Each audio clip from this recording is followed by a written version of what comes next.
좀 남성분들이 조금 또 인식하셨으면 좋겠어요. 아내분들, 사랑하시는 아내분들 위해서 가사노동 함께 좀 해주셨으면 좋겠고요. 직업적 노출도 있겠죠. 제 주변에도 있으신데 헤어 디자이너 분들 특히 손가락 굉장히 아프다고 많이 하시더라고요. 그리고 피아노 강사 또 장기간 키보드를 사용하는 그런 직업분들 손가락 통증 뭐 호소하시는 분들 많고요. 또 비만이나 나쁜 자세로 인해서 물리적 손상을 입으시는 분들도 많으시고요. 또 여기 나열되어 있지 않지만 폐경기 이후 여성들한테는 뼈 건강이 악화되면서 관절염 증세를 호소하시는 분들 굉장히 많아진다고 합니다. 그래서 이제 노인뿐만이 아니라 사실 20, 30대, 30대부터 콜라겐 감소 또 이제 몸속에 있는 수분이나 이런 것들이 영양 성분들이 수준이 굉장히 떨어지면서 우리가 이제 노인뿐만이 아니라 20, 30대부터 이걸 준비해야 되는 게 맞다라고 저는 생각이 드는데 여기 계신 분들은 졸트가드를 잘 섭취하고 계시는지 모르겠네요. 그럼 관절염은 어떤 건지 한번 살펴보도록 할게요. 관절염의 종류는 류마티스 관절염, 우리가 흔히 퇴행성 관절염, 통풍 요렇게만 많이들 아시지만 실제로는 뭐 손목 건초염이라든지 터널 증후군이라든지 이 부위별로 이름을 붙여서 100여 가지 종류가 넘는다고 해요. 퇴행성 관절염에 대한 정의를 한번 살펴보시면요. 관절을 보호하고 있는 연골의 손상이나 퇴행성 변화로 인해 관절을 지탱하는 뼈나 인대 등에 손상이 생겨서 염증과 통증이 발생하는 증상이고요. 노화로 인해 생기는 증상이지만 생활 습관이나 관절 사용 빈도 등이 크게 반영되어 나타나기 때문에 예방적 차원의 행위들이 매우 중요하죠. 또 한 번 손상된 연골은 회복이 어렵고 방치할수록 상태가 또 악화될 가능성이 크다고 해요. 2015년 건강보험심사평가 자료에 따르면 전체 관절염 57%가 무려 무릎 관절염이래요. 미국은 80%가 넘는다고 하고요. 특히 무릎 관절염은 보행과 직접적으로 관련이 있어서 노년의 삶의 질에 매우 큰 변수가 되기도 하죠. 제가 이번에 인대를 다쳐서 병원에 2주 반 정도 입원해 있었는데 그때 제가 뵀던 분들이 거의 같은 병동에 계셨던 분들 거의 다가 무릎 연골 수술 많이들 하시더라고요. 그래서 그분들 하시는 말씀이 "젊어서 건강 관리해라." 이런 말을 제가 거기서 잔소리처럼 굉장히 많이 들었거든요. 이제 공교롭게 제가 이걸 또 하고 있네요. 그러면 여러분들도 퇴행성 무릎 관절염을 어떻게 제가 가지고 있나, 나도 이런 증상들이 하나쯤 있는가 한번 체크리스트 같이 보실게요. 걸을 때 관절에서 소리가 난다. 간단한 동작에도 무릎이 무겁고 관절이 어긋나는 느낌이다. 오랜 시간 한 자세로 앉아 있거나 서 있으면 관절이 쑤시고 아프다. 앉았다 일어날 때 무릎이 잘 펴지지 않고 삐걱 소리가 난다. 주로 저녁 또는 운동 후 관절이 부어 있고 열이 나면서 아프다. 자고 일어났을 때 관절이 뻣뻣하게 굳어 있다. 무릎은 물론 엉덩이, 고관절, 발, 척추 등 체중이 실리는 부위가 아프다. 계단을 오르내리기 힘들고 똑바로 앉는 자세가 어렵다. 여기 계시는 분들은 아마 이제 건강 관리도 매우 잘 하시고 또 템포의 운동도 하시고 영양제도 많이 챙겨 드시고 하시니까 아마 여기서 '난 하나도 없네.'라는 분들이 있으실 수도 있겠지만 사실은 이제 피부 같은 게 노화되는 거 눈으로 보이잖아요. 그렇지만 관절이 노화되고 있는 거 눈에 보이지 않기 때문에 여러분들이 알지 못하는 사이에 관절은 이미 노화되고 있거든요. 요런 증상을 보이시는 분들은 이제 아무래도 이미 관절에 문제가 생기신 분들이거나 아니면 65세 이상 인구에서는 제가 제 엄마 나이를 한번 살펴보면 이런 증상 중에 하나도 없는 분들은 진짜 거의 없으신 것 같아요. 거의 한두 개는 무조건 있으신 것 같더라고요. 음. 그러면 어떤 관절 구조를 먼저 살펴보고 어떤 영양소가 필요한지 다시 한번 보도록 하겠습니다. 보시다시피 요 그림에서 우리 몸에는 200여 개의 뼈가 있고 139개의 이제 관절 부위가 있는데요. 관절이란 것들이 우리가 하루 종일 쉴 새 없이 움직임을 만들잖아요. 그 움직임을 만들어 주는 게 바로 관절인데 관절이 뼈와 뼈 사이, 그러니까 관절이 뼈와 뼈를 부딪히는 요 부분이 바로 관절인데 관절 끝에는 뼈 끝에는 연골이라는 게 붙어 있죠. 그래서 연골에 의해서 우리가 뼈를 보호해 주는 역할을 하고 있어요. 그리고 뼈 사이가 이렇게 조금 띄어져 있어요. 근데 그 띄어져 있는 부분 우리가 관절강이라고 하는데 그 안에는 윤활액 또는 관절액이라고도 하죠. 예, 고게 이렇게 차 있어요. 이제 액체인데 윤활액의 역할이 굉장히 중요한데 연골에 영양분을 공급해 준대요. 그리고 운동 시 마찰을 추가로 줄여주는 역할, 완충 작용을 관절액이 하고 있는 거죠. 그리고 그 관절액이 빠져나가지 못하게 활막이라는 것으로 이렇게 둘러싸여져 있거든요. 그리고 그 활막의 역할은 조직 내 세포들이 소량의 윤활액을 생산해내는 그런 역할을 하고 있다고 합니다.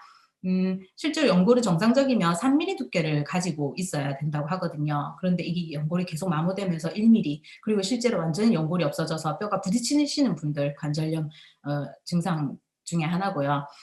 인대는 관절을 강화하고 안정성을 제공하는 그런 역할을 하는 건데 이제 그렇다면 요 지금 관절 구조에서 우리가 연골이라든지 윤활액이 굉장히 중요하다고 보여지거든요. 어떤 식으로 관절염이 진행되는지 한번 보실게요. 어 30대 이후에 콜라겐 감소량이 3분의 1이래요. 그러니까 우리 몸에 이제 영양분의 수준이 굉장히 떨어지게 되는 거죠. 그때 윤활액도 감소하지만 윤활액 안에 있는 영양 성분들도 함께 감소를 한다고 합니다. 그러면서 연골이 마모되고요. 통증이 증가하겠죠. 연골에 뼈가 부딪히니까. 그리고 인대나 근육 쪽에 염증이 생기기도 한대요. 그러면서 통증이 지속되고, 그래서 그 지속된 통증을 막기 위해서 연골을 인공 관절을 삽입하기도 하고, 뭐 또 노인분들 중에 이렇게 오다리로 변형, 완전히 뼈가 변형되어 있는 분들도 계시잖아요. 그런 식으로 생활에 굉장히 불편함 이제 생기게 되겠죠. 근데 이게 관절 손상이라는 게 지금 보셨다시피 이게 퇴행성으로 진행되는 것뿐만이 아니라 실제로 거기에 플러스 잘못된 생활 습관이나 또 무리한 운동이나 또 체중 증가 등으로 더 나쁘게 만들어지는 경우도 많거든요. 그래서 요런 걸 참고하시면 좋을 것 같습니다. 아까도 보셨다시피 연골의 구성 성분은 다시 한번 여기 수분이 70%래요. 그래서 수분과 콜라겐 섬유, 연골 세포, 프로테오글리칸, 뭐 콘드로이친, 케라틴 이렇게 어려운 말로 되어 있는데요. 콜라겐 섬유 같은 경우는 연골에 굉장히 중요한 역할을 하고요. 또 연골 세포도 이렇게 계속 성장하고 유지하고 되어야 되는데 이게 나이가 들면서 요게 잘 성장되지 않고 콜라겐 섬유도 잘 재생되지 않고 또 수분은 빠져나가고 이래서 우리 몸에 문제가 생기는 거거든요.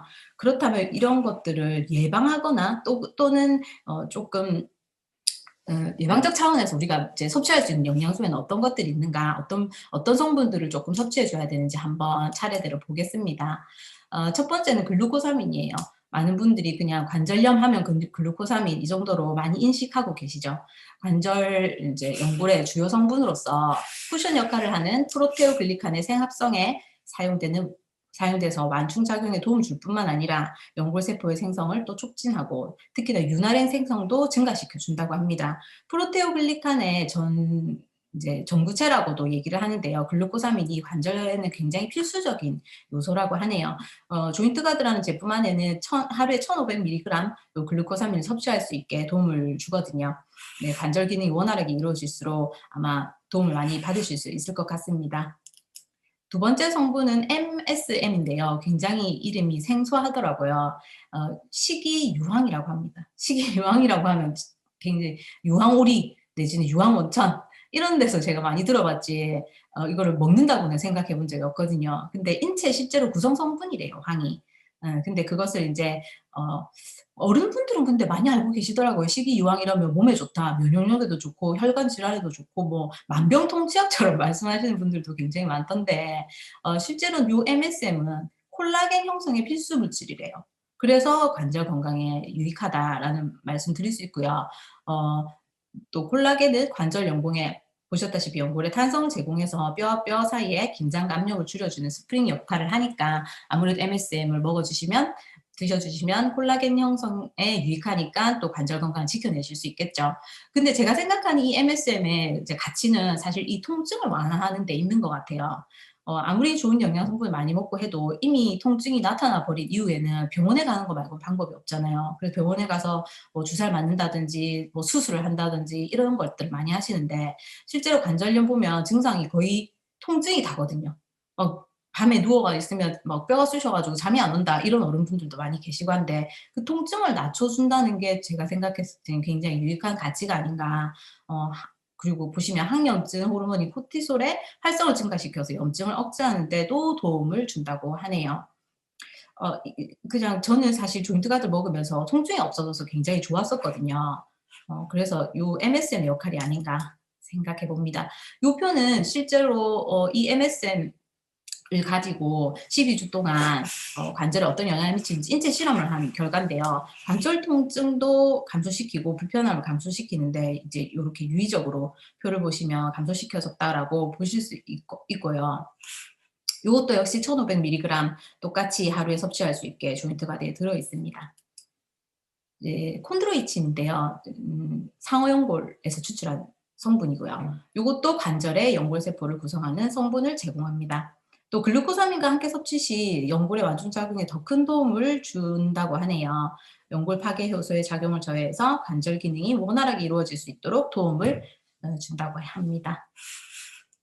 그리고 비타민 C죠. 우리가 몸을 이렇게 움직일 때 관절에는 움직임이 일어나니까 대사작용이 다 일어나겠죠. 그러면 이제 세포에다가 다 그 활성산소가 생겨나는데 그런 것들을 막아주는 항산화 기능을 하는 게 비타민 C죠. 우리가 비타민 C에 대해서는 너무나 좋은 점 많이 알고 있기 때문에 요건 역시도 관절 안에 있는 그 연골 세포에도 도움을 많이 준다라고 생각하시면 될 것 같고요. 히알루론산입니다. 히알루론산은 관절의 윤활액에서 발견되는 구성 요소죠. 왜냐하면 이게 액체니까 아무래도. 근데 이걸 가만 지켜보면 사실 다 피부에 좋은 것들이에요. 히알루론산, 뭐 콜라겐 이런 것들, 또 비타민 C 이런 게 조인트 가드를 먹어서 피부도 같이 좋아지지 않을까 생각해 보고요. 마지막은 보스웰리아 추출물입니다. 제가 이게 뭔가 싶어서 조금 찾아봤었거든요. 인도 고산지대나 중동 아프리카에서 자라는 나무 껍질에 수액을 붙인 물질이라고 해요. 그 왜 인도의 아유르베다라고 들어보셨나요? 우리나라의 동의보감 같은 건데, 거기에 5,000년 전부터 이 성분이 굉장히 우리 인체에 유익하다라고 기술되어 있고, 그걸로 인해서 인도 중동 지방 사람들은 이걸 건강보조식품으로 굉장히 많이 섭취한다고 합니다. 연골 보호 효과도 있고, 소염 진동 효과가 있다고 해요. 요것도 들어 있습니다.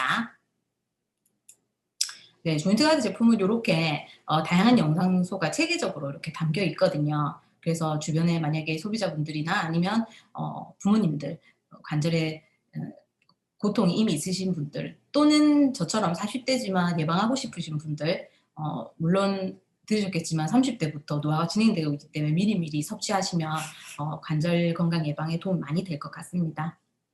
그렇지만 하나 굉장히 중요한 게 빠져 있네요. 물론 영양소 섭취도 중요하지만 여기 보시면 연골과 아까 그 보신 그 관절막 있죠, 활막. 그게 접촉하면서 영양분을 공급을 받는데요. 그래서 적절한 운동과 움직임이 연골의 태아를 늦출 수 있다고 합니다. 또 관절 주변 근육, 우리가 뛸 때 무릎이 받는 하중이 체중의 10배라고 해요. 근데 그런 것들이 만약에 허벅지 근육이 튼튼하지 않으면 무릎에 무리가 많이 가겠죠. 그래서 적절한 운동 하셔가지고 근육도 이제 나이가 들면 저절로 근육 소실이 되잖아요. 그래서 단백질도 드시고 또 운동도 하셔서 요 근육을 키우시기 바라고요. 또 뭐 작게는 요 비타민 D와 칼슘의 섭취로 관절의 지지대 역할을 하는 뼈 건강 지켜내야 되는 것도 뭐 말할 나위가 없게 중요한 사실 중에 하나입니다. 마지막으로 요거는요. 운동이 얼마나 부족한가. 제가 요 표를 좀 찾아봤는데요. 저도 숨쉬기 운동 좋아하거든요. 보통 주변에 그런 분들 많으시잖아요. 그래서 운동이 굉장히 연령대별로도 부족하고 갈수록 운동이 더 부족해진다. 뭐 신체 실내 활동 주로 많이 하고 요즘 특히 코로나 때문에 더 그러니깐요. 운동이 특히 부족할 것 같고요. 남녀노소 할 거 없고 다 같이 운동이 부족하기 때문에 운동도 하고 또 영양소도 섭취하셔 가지고 관절 건강을 다 같이 지켜내셨으면 좋겠습니다. 네, 제가 준비한 건 여기까지고요. 지난주에 "이지대더님 한번 해 보시겠어요?"라고 말씀하신 스폰서님의 애정을 제가 많이 느꼈습니다. 그리고 요거 하면 준비하면서 제가 도움이 되게 많이 되더라고요. 그래서 다음에도 요런 기회가 있다면 살짝 욕심 한번 내 봅니다. 부족하지만 들어 주셔서 감사합니다.